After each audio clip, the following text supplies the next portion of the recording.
لە تەوەرەی دووەمی بەرنامەکەمانە باس لە کۆنتترۆلکردنی خەم و پەژارەکەین لە ژیانی ڕۆژانەماندا. بێگومان ئێمە لە ژیانی ڕۆژانەمانە تووشی خەم و خەفەت و پەژارە و کۆمەڵک بابەتە بینەوە، هەندێکی پەیوەندی بە دەرەوەی خۆمانەیە، هەندێکی پەیوەندی بە ناودڵ و دەرونی خۆمانەوە هەیە. بۆ قسەکردن لەسەر ئەم بابەتە میوانداری زۆر بەڕێز دکتۆر یاسین حەسەنمان کردووە. بانخواست دکتۆر جان بەخێر بێت. سپاسدانەکەم، مەمنونم. ئەگەر لەوە دەست پێ بکەین تەوەرەکە بۆ ئەم ڕۆی ژیانی ڕۆژانەی خەڵک تاکەکانی خەڵک لەم زوروف و لەم کاتە تەوەرێکی گرنگە. با ئاوا دەست پێ بکەین، خەفەت شتێکی باشە یا خراپە؟ ئایا هەموو جارێک خەفەت بەرەو سلبیات ئەمان بە یا نەخێر خەفەت بەرەو باشەش ئەمان بە؟ بسم الله الرحمن الرحیم. سپاس بۆ ئێوە بۆ بینەرانی بەڕێزی پێیان. لە ڕاستیە یەکێک لە چەمکە گرنگەکانی ژیانە. ئەتوانین بڵێن پەیوەستە بە ژیانی مرۆڤە لەو سەرەتاوە کە خۆڵقێنراوە هەتا ئێستا.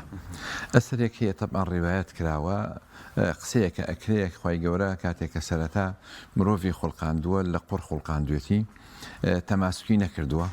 یەکی نەگرتووە، بەڵام دوایی ئاوی خەفەتی ڕشتووە بەسەریا، خەم و خەفەت و ئەو جۆرەشتانە تەماسکی کردووە. واتە ئینسان لەو حاڵەتە پێکهاتووە وأنه هو أضحك وأبكى کە لە قورئانە هاتووە. خوای گەورە خۆی فەرمێ لەقەد خەلەقنا الإنسان في كبت، لا مشقة ولا ناراحتي إنسان ما خلقاندوا. يكمين قصي أهلي بهش كأشنا بهشتوا وقالوا الحمد لله الذي أذهب أن الحزن إن ربنا لغفور شكور. يكم سباس جزاريان بو خوي بررجار أو يكا خمو خفتكيان لدلانا ماوا كواتا خەم خەفەت بەشێکە جزئێکی ڕەسەنی ئەسیلەتیەکە لەگەڵ ناخی ئینسان لە هەموو بوارەکانە. لە بواری ئینسان ناسیە، مرۆڤ ناسیە، جانبی عاتفی ئینسانەکانە تقریبا هەزارەها جۆر لێکدانەوەمان هەیە، هەزارەها جۆر سۆز و عاتیفەمان هەیە، هەزارانە. تەنانەت نووسەری وا هەیە ئەڵێ ئەتوانم من 10,000 شێوازی دەموچاو لە یەک جیا بکەمەوە، 10,000 شێواز، کەواتە بە هەزارانمان هەیە لایەنی عاتیفی لە ئینسانە کە هەمووی لە 6 سەرچاوی گرتووە. یەکێ لەوانە چێ خەفەتەیەکیان سەعادە و بەختەوەرەیەکیان تووڕەبوونە، یەکێکیان دەهشە و ئەبلەغبوونە، یەکێکیان بریتیە لە بێزکردنەوە واتە ئیشمئزاز. ئەم حاڵەتانە 6 دانەیە زۆر سەرەکی، ئەوانی تر هەموو لەمەوە وەرگیراون. خەفەت لە ڕاستیەکەیە خەڵکێکی زۆر لە خەڵکە خوێنەوار و پیاوە بەرزەکان بە شتێکی ئەسیل و نەبیل و زۆر پڕبایەخ باسی ئەکەن و ئاماژەی پێەکەن. ئەرستۆ لە کۆنا باسی کردو کتێبێکی بە ناونیشانی فەنی شەعر لە باسکردنی سەبارەت بە مەئسات و کۆمیدیا یا مەئسات تراجیدیا لەگەڵ مەلهات ئاوە بۆ شێوازە کە دوو لایەنی خۆشی و ناخۆشی ئەگرێتەوە، کە باسی مەئساتەکە کە سەرچاوەیە بۆ خەفەت. لەوێ زۆر بە گرنگی باسێەوە کاڵێ ئەمە پیشەی پیاوە گەورەکانە، ئەمە هی نوبەلایە، ئەمە خەڵکێکی بەتوانە، ئەمە هی خەڵکێکی خاوەن شکۆیە، ئەم خەفەتە حیسەی ئەوانە، بەشی ئەوانە. بەڵام مەلهات و کۆمیدیا و شتی گاڵتە و گەپ و ژیان بە شێوەی سادە هی خەڵکە سادەکانە، ئەوانن کە لە ژیان تێ نەگەشتون، هەر یەکە چەمکی خۆی پیرۆز بە خۆی بێ و قابل بە خۆیەتی. خەفەت بۆیە ئێمە ئەڵێن ڕەسەنە، چونکە مەرج نییە تەنها لە معاناتەوە دەربکەوە، کە معانات کانیاوێکی یاخوکەنگایەکی زۆر سەرەکیە بۆ ئیکە ئینسان تووشی خەفەت ببێ، کە ئەمە گرنگی و بایەخی خۆی هەیە. بەس بۆی ئەڵێن ڕەسەنە زۆر جار ئەگەر دقت بگری کە ئەمە شتێکی زۆر سەرنجڕاکێشە، پێویستە هەمووان گوێ لێ بگرن. ئەویش ئەوەیە ئینسان چەند هەفتەیە لەسەرێک هەوڵەیە بۆی بگا بە ئامانجە، یا چەند مانگێ یاخود چەند ساڵێ، هیوایە ئافرەتێکی خۆشەوێ بۆ نمونە ماوەی 10 ساڵ لە دوایی ئەگا بەم ئافرەتە هەیە وێ شادی دکتۆرا بێنێ، ئەگا بە شادی دکتۆراکە بێ بە پرۆفیسۆر، ئەبێ بە پرۆفیسۆر، سیارێکی زۆر جوان بکڕێ، کۆمپانیایەک دانێ، کۆشتێکی زۆر نایاب، باخێکی زۆر دەگمەن پێکەوە بنێ. هەر ئەوەندە کە پێی گەیشت کە پێکیوەنا ڕۆژێک دوان سیان یا ئەڕوا بۆ سەفەرێکی زۆر دوور و درێژ خۆی و ماڵ و مناڵەکەی 2-3 مانگ، دوایەوە کە دێنەوە ڕۆژێ دوان سیان هەست بە کەهاباکەن، هەست بە خەومۆکیەکەن، هەست بەواکەن کە تووشی خەمێک هاتوون، لێشیان پرسەڵێ نازانین بۆ. لە ڕاستیامە پەیامی قەدەرە، لە ڕاستیامە پەیامی قەدەر. تۆ ئامانجەکە بەدەستهێناوە بۆچی تووشی خەمۆکی دی؟ هەمومان تووشی و حاڵەتانە بووین. قەدەر پێمان ئەڵێ ئامانج ئەوە نییە کە تۆ پێگەیشتووی، ئامان شتێکی تر و لە شوێن و لە جێگەیەکی ترە. قەدەر پێمان ئەڵێ ئەی مرۆڤ، تۆ لقێکی لە درەختی غەیب ناستەوی ئارام ناگری هەتا ئەچیتەوە بۆ شوێنە وەکو چۆن جەلالەدینی ڕۆمی بەڕەحمەت بێ فەرمێ گوێ بگرێ لە نەی چونکە ئەناڵێنێ ناڵینەکەی بۆ چییە؟ بۆ ئەوەیە کە بگات و بگەڕێتەوە بۆ زێدی خۆی کە قامی شەڵانە ئەی مرۆڤ ناخی خۆت بۆشکە لە غێری خۆی پەروەردگار هەست بە ناڵەی خۆتەکەی کە ئەگەڕێیتەوە کە ناڵەی گەڕانەوە بۆ لای خۆی پەروەردگار مرۆڤ لەبەر ئەوەی ئەزانێ کە ئەهلی ئێرە نییە بەڵکو هێنراوەتە ئێرە لێرە دانراوە میوانە ئەبێ بگەڕێتەوە بۆ ئەوێ لە هەموو قۆناغەکانە هەست بە نامۆییەکە هەست بە غەریبیەکە بۆیە ئەو خەفەتەی هەر هەیە کەواتە خەفەت حاڵەتێکی نەبیلە حاڵەتێکی ئیجابیە حاڵەتێکی پۆزەتیفە ئێمە لە ئیسلامە کە مامەڵە لەگەڵ خەفەتاکەین معنای وانە لە خەفەت ڕاکەین معنای وایە کە ئێمە تەسلیم بە خەفەت نەبین معنای وایە کە پزیسکێک لە نور لە ڕووناکی هەبێ بۆ ئەو کەسانی کە لە خەفەتان و لە کەئابەیان لە خەمۆکیان بۆی کە بزانن ڕزگاریانە بێ لەو خەفەتە بۆیە بە درێژایی مێژوو ئەگەر بڕوانین زۆرێک لە نووسەرەکان ئەوانەی کە ئەهلی ئیبداعن ئەوانەی کە داهێنانی گەورەیان کردووە خەڵکانێ بوون لە هەناوی معانات و لە هەناوی ناڕەحەتی و سەختیەوە دەرچوون نووسەرێکی ئەمریکی ئافرەتێک کە دیراسی کردووە هەموو دیراسی دەیان عایلەی کردو عایلەی زۆر زۆر گەورەوانی کە مبدع بوون گەشتوتە ئەو ئاستەی یاخود ئەو ڕاستەی کە سەرچاوی ئیبداع و داهێنانی ئەمان سەرکەوتوی ئەمان ئەوەیەکە لە نێوڕەحمی معانات و سەختی و ناڕەحەتیەوە وە دەرهاتوون و چاویان هەڵهێناوە بۆیە زۆرێک لە نووسەرانی تر بۆ نمونە نووسەرێکی وەکو ناسری قائمی کەسێکی ئێرانیە ڕبەرڕەگەز ئێرانی بەڵام لە ئەمریکای ئەوتڕوحەیەکی نووسیوە سەبارەت بە ئەوەی کە ئەڵێ حزن من طراز ڕەفیع خەفەت لە ئاستێکی بەرزە نمونە بە زۆر کەسێنێتەوە بە زۆر کەسی بەوەی کە CNN دامەزراندووە بە ئەوەی کە زۆر دەوڵەمەند بە حتا بە ئەبراهام لینکۆلن بە خەڵکێکی زۆر ئێنێتوانێت کە لە ژیانە سەرکەوتوو بوون کە ئەیهێنێتەوە دیراسەیانەکە ئەڵێ هەموو ئەمانە خاوەنی معانات بوون خاوەنی دەردی سەری بوون ئەمانە لە شەوە زەنگی سەختی تاریکی و معانات و دەردی سەریەوە چاوێن هەڵهێناوە ڕووناکیان بینیوە ئەڵێ ئومەتان و گەلان لە کاتی ئەزمێت تەبەن ئەوانە خەڵکیێڕوانێ بە گێریان بزانێ خەڵکیێڵوانێ بە شێتیان بزانێ بە نەعاقڵ و ناکامڵیان بزانێ بەڵس ئەڵێ ئەو ئومەتانی بە ئەزمە و سەختی و ناڕەحەتیات تێپەڕن پێویستیان بە خەڵکانێکی ئاوا هەیە بۆ لە ڕاستیەکەیە ئەمە فەلسەفەکەیەتی ئەمە حقەتەکەیەتی خەفەت کاتێکە ئینسان تووشی معاناتە بێت مامەڵەیەکی واقعیانە لەگەڵ دەوروبەر و ژیاناکە کە مامەڵەیەکی واقعیانەی لەگەڵ دەوروبەر و ژیانە کرد هەموو شتەکان وەک خۆی چۆنە حەقیقەتەکانیان نەبینێ بۆیە مامەڵە لەگەڵ ڕاستیاکان نەک لەگەڵ وەهمە بەڵام کەسانێکی ترکە لە معاناتە نەژیاون بە سادەیی ژیاون شتەکان وەکو ئەوەی کە هەیە نایبینن دوور بە نزیکە بینێن نزیک بە دوورە بینێ جوان بە ناشرین ناشرین بە جوان لێکدانەوەکانی زۆر هەڵەیە بۆیە ئێمە ئەتوانین بڵێن خەفەت هەم غەم ناڕەحەتی معانات دەردیسەری سەختیەکانی ژیان هەموو ئەمانە بریتیە لە ئەوەی کە ئینسان بەرهەم ئەهێنێ و ئینسان پەروەرداکە بڕوانە بۆ شاعیرێک بڕوانە بۆ نووسەرێکی گەورە دۆستۆیڤسکی نووسەرێکی گەورەیە من چەند جارێکش باسم کردووە معجەبم بە نووسینەکانی لەو ئاستە بەرزەیە کابرایە بۆ معاناتی بووە ماوەیە سەرسەری بووە ماوەیەک سەجن کراوە ماوەیە حکمی عەدامی بۆ دەرچووە دە ماوەیەکە هەژار و نەدار بووە دەربەدەر بۆ دەرکراوە اینجا نەخۆش بووە ئەنج ینی گرفت و کێشەی زۆر زۆری بەسەرا هاتووە لە یەکێ لە کتێبەکانی ئاڵێ اللهم لا تحرمني معاناتی خوایە بێ بەشم نەکەی لە دەرد و بەڵاو و ناڕەحەتیانی کە تووشی من دێ چونکە لەوانەوە فێرە بم لەوانەوە فێرە بم و ئاگرەیەکە ڕاستە ڕەنگە هەندێک جار گەرمیەکی زۆر بگەێنێ بە ناخم بسووتێنێ بەڵام دەوروبەرەکەم بۆ ڕووناگەکاتەوە بە درێژایی مێژوو هەموو ئەوانەی هەڵگری خەم بوون هەڵگری معانات و دەردی سەری بوون ئیبداع و داهێنانێکی زۆریان بووە هەنێک خەم و خەفەت هەیە لەوانەیە خۆمان دروستی بکەین کامانەوەی خۆمان دروستی بکەین و ئایا هەر خۆشمان دەتوانین کۆنتترۆلی ئەو خەم و پەژارەمان بکەین کە خۆمان بوونێتە هۆکاری دروستبوونی خەمەکان طبعاً خەم جۆری هەیە یاخود خەفەت جۆری هەیە خەم ڕەنگە زیاتر بۆ ئایندە بێ خەفەت بۆ شتێکە کە ڕابردوو بێ لکەی لا تەأسەو عەلا ما فاتەکم ولا تەفرەحوا بما ئاتاکم ئەم خەفەتە یاخود ئەم غەم و پەژارەیە ئەتوانین ئەگەر ئاواژ ناوی بنین طبعاً جۆری زۆرە هۆکاری زۆرە بەشێکی واقعیە وەکوتمان نەبی لە کارێکی چاکە کە ئینسان بۆ نمونە هەیە خەفەت خوا لە خزم و کەسەکانی جاروایە لە ماڵێکا 5 کەسن 6 کەسن چوار پێنجێکیان ئەسڵەن هەرگوێنیان بە هەشتێکە ڕووبە بەزێکێ لەمانە بەداخی خەم و خەفەتی هەڵگرت و مامەخەمەیە و بۆ تەعەزیە و بۆ بەسەرکردنەوە و بۆ خزم و بۆ خۆشی و بۆ ناخۆشی و ئەم جۆرەشتانەیە هەیە براکەی تووشی کێشەیەک هاتووە کێشێکی قورس هاتووە شەو بۆ خۆی خەوتووە پڕچاوی خۆی خەوتووە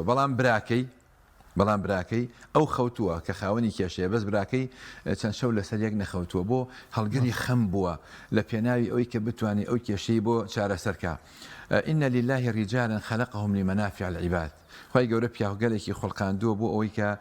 سوود بگەێنن بە خەڵکی کێشە و گیر و گرفتی خەڵکی چارەسەرکەن هەڵگرتنی خەم کارێکی نەبیلە ینی کارێکی زۆر مقدس و پیرۆزە ابن عباس بە ڕەحمەت بێ ئاخوا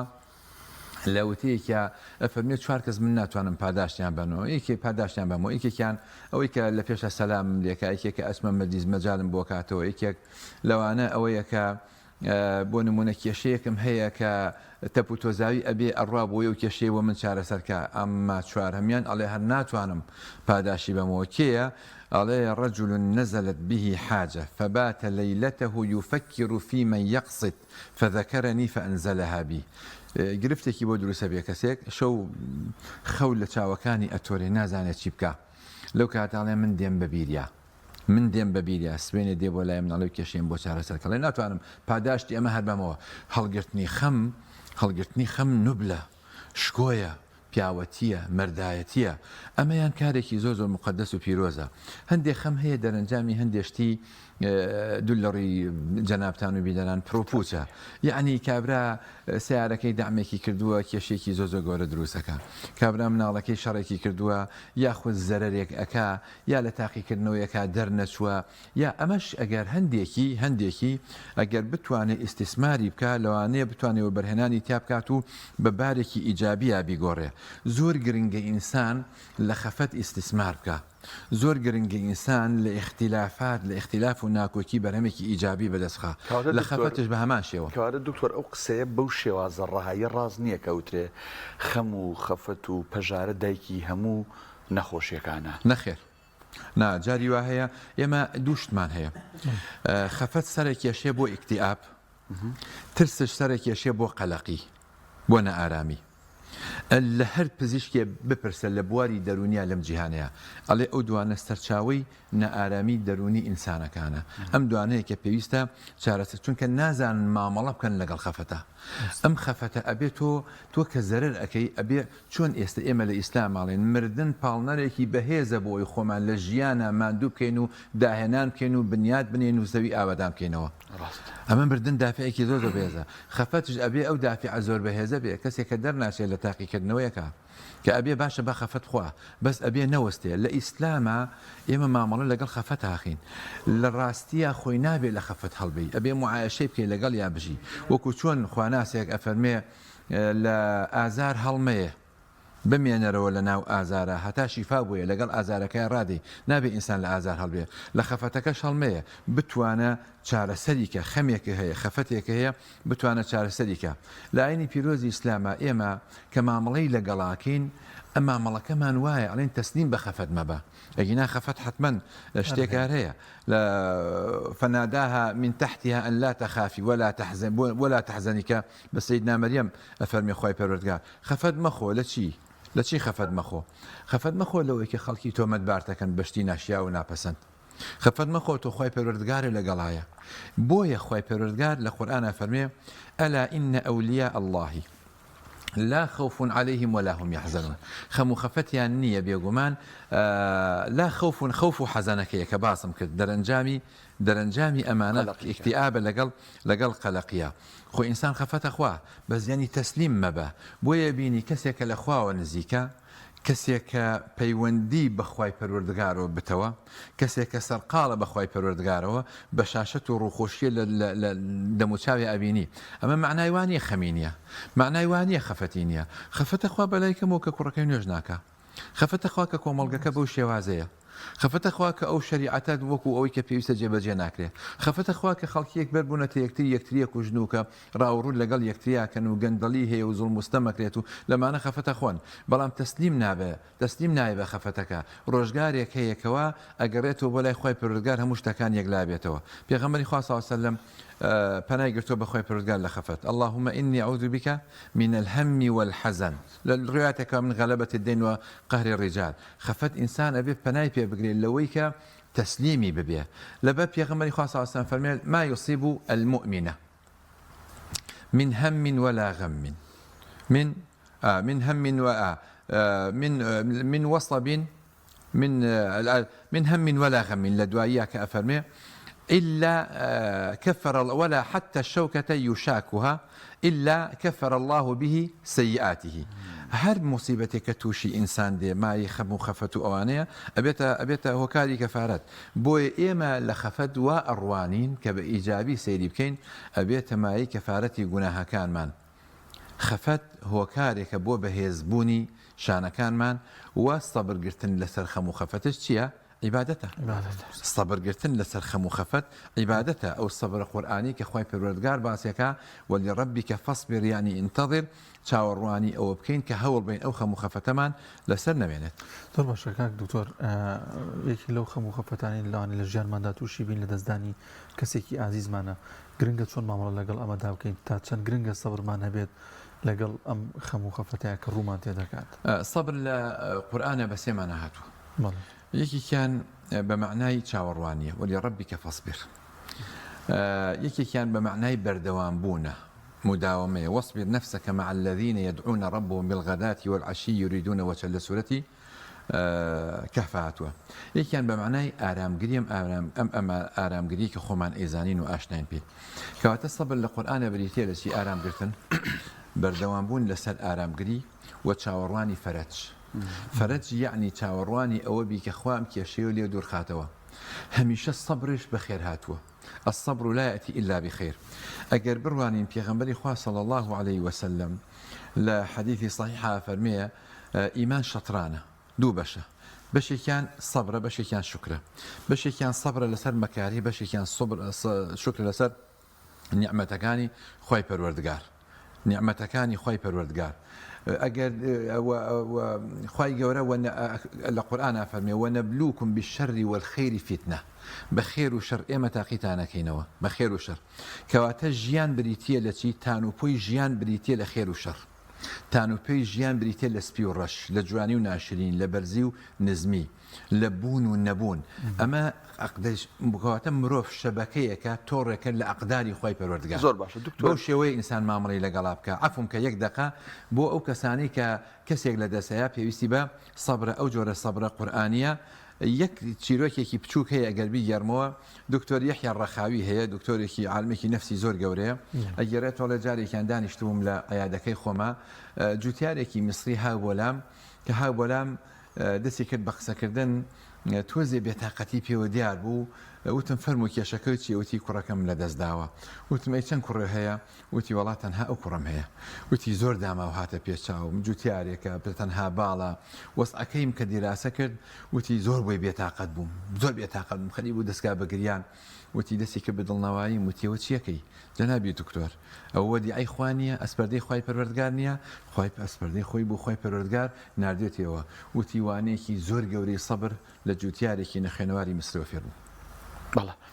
دکتۆر چیەڵێ بۆ کەسانی کە ئەڵێ گوێ ئیمێرە لە کوێ پچڕا گرەیەرەوە کۆمنتی تۆ لەسەر قسەیە دوو جۆر هەیە ئەوەی کە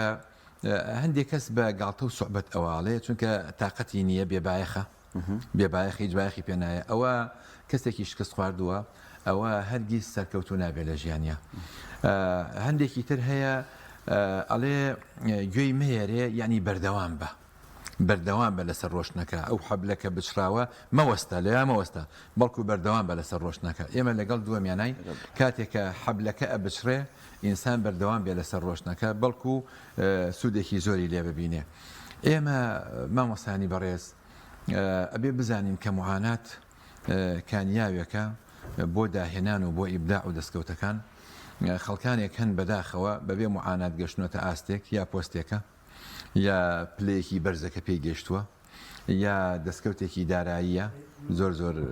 ئەمانە خەڵکانێکن ئەتوانین بڵێن ئەوانە ناتوانانی ئیبداعیان هەبێ ناتوان داهێنانیان هەبێ وە سوودش لەو حاڵەتی خۆیان نابین بۆیە ئەوانەی کە خوا پێداون بزان مامەڵە لەگەڵ مناڵەکانیان بکەن نقمیان نەکەن لە نێو لێشاوی پارەیە و هەموو ئامانجە مەشروع و نامەشروعەکانیان بۆ بەدینێنن پێویستە ئینسان مناڵی وای خۆی وا پەروەردەکە کەمێ زبر بێ چونکە ئەو کەسانی کە بە زبری ژیاون هەمیشە لە ژیانیان ناداهێنەر بوون و بەختەوەری کۆتایی بۆوان بوو. زۆر باشەکان دکتۆر تا چەند گرنگە لە ئیماندا زۆر مسلمان زۆرە بەڕاستی بەڵام وەرگرتنی چێژی ئیمان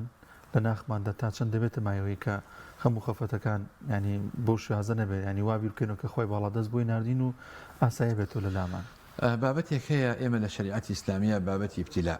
لە قورئانە تقریبا ئەتوانم بڵێم لە نزیکی 90 بۆ 20 شوێنە خۆی پەروەردگار ئەفەرمی ئینسانەکانمان بۆ ئەوە دروست کردەوە نەبلوکم بالشەڕ والخەیر فتنە ليبلوكم أيكم أحسن عملا وإذ ابتلى إبراهيم ربه بكلمات ئەوەی کە زۆر دیارە تەفەن سەیری کە پێغەمبەران عەلەیهیمو سەڵات وەسەلام تووشی ابتیلایەکی زۆر بوون یحیا زەکەریا بەم شارداهێندا سەریان لێکراوێ پێغەمبەری خوا صلی الله علیه وسلم سەیدنا موسی ئەگە سەیدنا عیسا کە ویستیان بیدەن لە خا سەیدنا ئیبراهیم عەلەی نەبینا عەلەیهی سەڵات وەسەلام دوو شت هەیە لایەکیان سەیدنا ئیبراهیمە لایەکیان شەیتانە سەیدنا ئیبراهیم زەربێکی هێنا بەسەر خۆیان لای خۆی پەروەردگاری هەڵبژارد شەیتان سەحێکی یا لە خودی خۆی هەڵبژارد شەیتان وتی ئەنە خەیڕ منه خەلەقتەنی من نار وخەلەقتەنی من نار وخەلەقتەهو من طین لێرایە شکستی خوارد خۆپەسەند و خودپەسەند بوو بەڵام سەیدنا ئیبراهیم لای خۆی پەروەردگاری هەڵبژارد لای خۆی پەروەردگاری کە هەڵبژارد بڕیاریە لەگەڵ هەموو معانات کە بخرێتە ناو ئاگرەوە لەوش قورستر چی بوو ئەوە یەکێک لە کوڕەکانی چی لێ بکە سەری ببڕێت تەسلیم بوو بە خۆی پەروەردگار هەر یەک لە ئێمە طبعا سەیدنا ئیبراهیم بۆ یەگەیشتەوە مەقامە لە بەڵاو مصیبەتەکانە سەرکەوتوو بوو پەیوەست بوو دڵی بە خۆی پەروەردگارەوە لە ئامێزی ئاسمانە بوو هەمیشە ڕازگۆ بووە لەگەڵ خۆی پەروەردگارە ئەمە واولێکە مامەڵێکی زۆر ئیجابی لەگەڵ خەموو خەفەتا بخۆی سەیدنا ئیبراهیم ئیسماعیلی کوڕی سەربڕی لە پێناوی خۆی پەروەردگار ئەگەر ئەمانەوێ بگەینەوە ئاستا ئەگەر ئەمانەوێ سەرکەوتوو بین ئەگەر ئەمانەوێ زاڵ بین بەسەر خەموو خەفەتەکانمان لە ژیانمانە هەر یەک لە ئێمە لەبەر خوا بێ ئیسماعیلەکەی خۆمان سەربڕین هەر یەکە ئیسماعیلەکمان هەیە یەکی ئیسماعیلەکەی مەنسەبە یەکێ پۆست و پارەیە یەکێک ماڵ و سەرۆت و سامانی دنیا یەکێ باخ و ڤیلێ یەکێ شۆهرەتە هەر یەکە شتێکە هەر کەس ئامادە بوو ئیسماعیلەکەی خۆی سەربڕێ لە پێناوی خۆی پەروەردگارە ئەوە مامەڵێکی دروستی کردووە لەگەڵ خەموو خەفەتە وەزاڵە بێ بەسەریا و سەرکەوتن ئەگەر کاتیشمان کەمماوە ئەگەر وەکو دوا پرسیار ینی بە کورتی دکتۆر خۆی گەورە لە قورئانە فەرمێ فەئینە مەع العوسر یوسرا ئەگەر ئەمە بکەینە تایتڵێک بۆ ژیانی خۆمان تا چەند نتوانین کۆنتترۆلی خەموو پەژارەکانمان بکەین بەو دیوە ئیجابی کە جەنابەت باست کرد ئەمە تایتڵە لە ڕاستیە پێم وایە هەموو ئینسانێک با لە ماڵەوە هەڵی واسێم ئاەتە إن مع العسر يسرا إن مع العسر يسرا پیغمبر خدا صلی الله علیه و فرمیه لن يغلب عسر يسرين چونکە إنما اليسرا كآسان كاريا ألف لامي لسر كدوباره كتور خويتي بس يسر كنكيرية دوباره كردوا يعني دو جار هاتوا ويا پیغمبر خدا صلی الله علیه و سلم امشگاری معنی که فرمی که خمو خفت و ناراحتی تان توجده الصبر بقرن الصبر لا يأتي إلا بخير عرب وقت خوي وتيانا بعد كل محنة منحة لدواي همو استختي وناراحتية بخشي شكية وبعد كل شدة شدة لدواي همو استختيك شدتك شديك كبيشكش دەکرێت وبعد كل منع عطاء هەر کاتێک کە شتێک ڕێگری لێکرا یەقینی هەبێت کە بەخشیشێکی بۆ هەیە ئەدرێ هەر کاتێ هەوڵتدا بۆ شتێ بۆ نەبوو ئەنجا دڵخۆش بە خی گەورە شتێکی باشتری لەوە بۆ داناوی ئەزمموی ئینسانەکان وامان پێڵێ بەس ئەوەی کە کۆڵی نایابێ ئێمە لە بواری تەنمی بەشەریا شتێکی ئەڵێگەر ئیرادە هەبێ فرسە هەیە